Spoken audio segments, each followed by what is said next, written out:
Si Yan Lim nagbigay ng pahayag sa media matapos ang kanilang breakup ni Kim Chiu.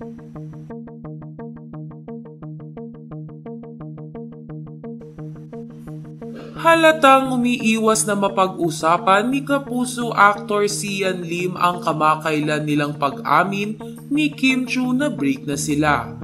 Ito ay matapos maging matipid ang mga sagot ni Sian sa ginanap na MediaCon ng bagong GMA primetime series nila ni Jeneline Mercado na Love Die Repeat. Ayon sa Abante News ay tinanong nila si Sian after ng press con. Kinamusta nga nila ang kalagayan ngayon ng aktor pagkatapos ng kanilang breakup ni Kim Chiu. Sagot naman ng aktor, "Good, dapat naman po talaga okay."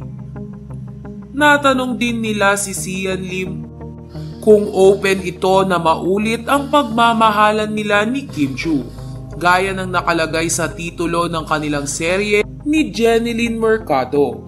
Sagot ni Sian, "In life, everything happens for a reason. Yun lang naman po yun.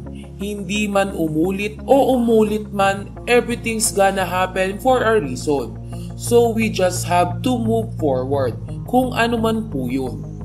Dagdag naman ni Sian sa Abante ay nakafocus lamang siya sa trabaho at pinipilit na makalimot sa nangyari sa kanilang relasyon ni Kim Chiu.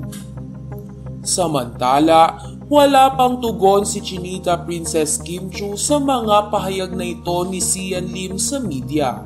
Inaasahan naman na hindi na pag-aaksayahan ng panahon ng aktres na mapansin ang mga statement ni Sian Lim after ng breakup nila.